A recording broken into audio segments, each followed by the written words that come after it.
Hello friends, welcome to my channel. Hi friends, ఈరోజు మనం ఈ వీడియోలో పచ్చి మామిడికాయతో మురబ్బ చేస్తున్నామండి. ఇది చాలా బాగుంటుంది.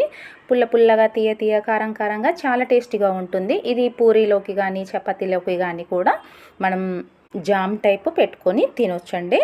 మీరు ఈ వీడియోని స్కిప్ చేయకుండా ఎండింగ్ వరకు చూడండి. మీకు కనుక ఈ వీడియో నచ్చినట్టయితే తప్పకుండా లైక్ చేయండి. ఇప్పుడైతే నేను ఇక్కడ 3 మామిడికాయలు తీసుకున్నానండి.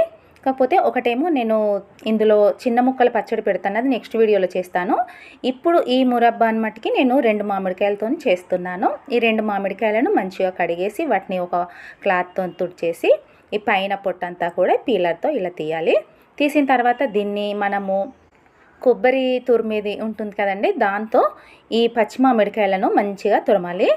ఇట్లా కొంచెం పెద్ద హోల్స్ ఉన్న సైడ్ తురిమితే మనకి మామిడి తురుము అనేది చాలా బాగా వస్తుంది. ఇప్పుడైతే నేను ఇక్కడ మీకు చూపిస్తున్నాను. ఇలా ఉంటే మనకు బాగుంటుంది. ఇది చేయడం చాలా ఈజీ అండి.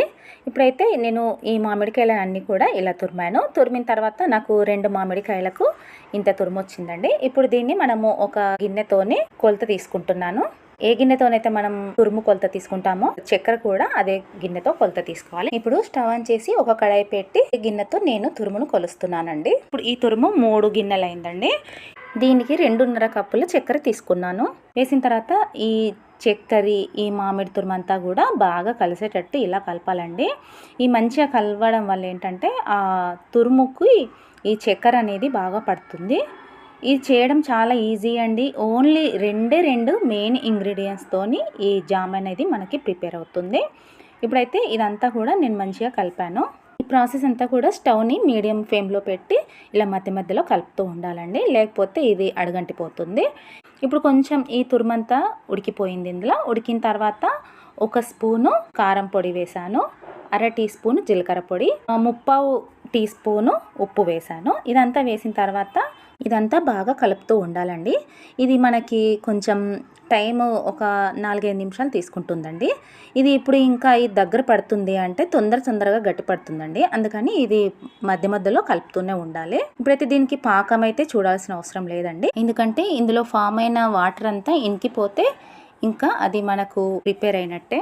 ఈ నేను వేసిన 3 కప్పుల మామిడి తురుముకి 2.5 కప్పుల చక్కెర అయితే కరెక్ట్గా సరిపోయిందండి. ఎక్కువ స్వీట్గా కాకుండా చాలా బాగుందండి. మాకైతే ఇది సరిపోయింది. మీరైతే టేస్ట్ చూసి ఇంకా కావాలంటే మళ్ళీ వేసుకోండి. ఇప్పుడైతే నేను మధ్యలో ఒకసారి చూపిస్తున్నాను దీన్ని. ఇది తొందరగా మనకి గట్టి పడిపోతుందండి. చూడండి, మళ్ళీ ఒకసారి 1 నిమిషం తర్వాత నేను ఒకసారి చూపిస్తున్నాను. ఈ కన్సిస్టెన్సీ వస్తే మనకి సరిపోతుంది, ఎందుకంటే ఇది చల్లారిన తర్వాత ఇంకా కొంచెం గట్టిగా అవుతుంది. ఇప్పుడైతే స్టవ్ ఆఫ్ చేశాను. నేను స్టవ్ ఆఫ్ చేసిన తర్వాత ఒక బౌల్లోకి తీసి నేను ఇలా పెట్టి మీకు చూపిస్తున్నాను. ఇది చల్లారిన తర్వాత ఇప్పుడు దీన్ని ఒక గాజు బాటిల్ కొని దానికి తడి లేకుండా చూసుకొని అందులో స్టోర్ చేసుకోవచ్చండి. ఇది మనకు వాటర్ అనేది ఏమీ లేదు కాబట్టి చాలా రోజుల వరకు కూడా నిల్వ ఉంటుంది.